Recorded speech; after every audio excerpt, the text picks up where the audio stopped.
দেখো প্রাকৃতিক দৃশ্য, এখানে কত গাছ, এটা নিম গাছ।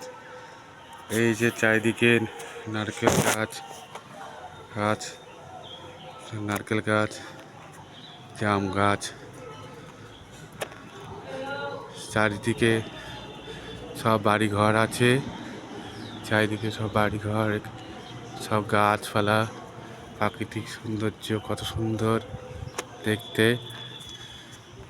চারিদিকে নারকেল গাছ, আটের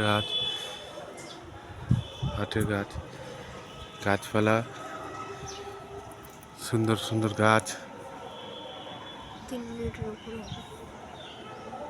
ওই দেখো ওখানে সব পাইপ, এগুলো সব জলের পাইপ।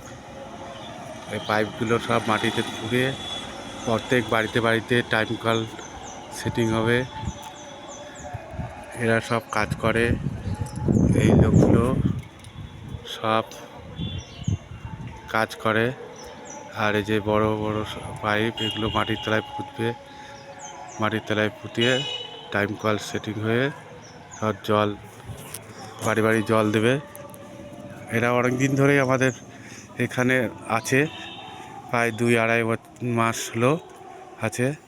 2-2.5 মাস ধরে চলছে, এখনও কাজ কমপ্লিট হয়নি, অনেক জায়গায় কাজ বাকি আছে। এই যে নারকেল গাছটা দেখেছো, নারকেল গাছটা ঝাড়া হয়েছে, এখনও সবে ছোটো ছোটো ফল ধরেছে। তোমাদের দেখাচ্ছি ছোটো ছোটো ফলগুলো, ওই দেখো ছোটো ছোটো ফল ধরেছে। তা তোমাদের প্রাকৃতিক সৌন্দর্য, সুন্দর সবুজ সবুজ দৃশ্য দেখতে কেমন লাগছে সবাই বলো।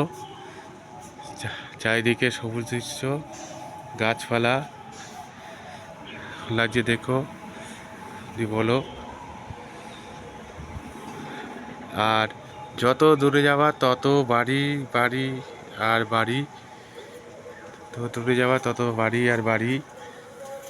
তারপরে তোমাদের দেখো একটা জিনিস দেখাচ্ছি, আমাদের ঠাকুর ঘর এটা। এই যে ঠাকুর ঘরে মা লক্ষ্মীর ছবিটা দেখেছো? ছবির পাশে যে চীনামাটির ঠাকুর, লক্ষ্মী ঠাকুরটা দেখেছো? এই লক্ষ্মী ঠাকুরটা আমাদের অনেক দিনকার। আমরা প্রত্যেক বৃহস্পতিবারে এই লক্ষ্মী ঠাকুরটাকে চান করিয়ে তারপরে পুজো করি। তারপরে দুর্গা ঠাকুর আছে, তারপরে কালী ঠাকুর আছে, শিব দুর্গা ঠাকুর আছে, এই যে রাধাকৃষ্ণ ঠাকুর।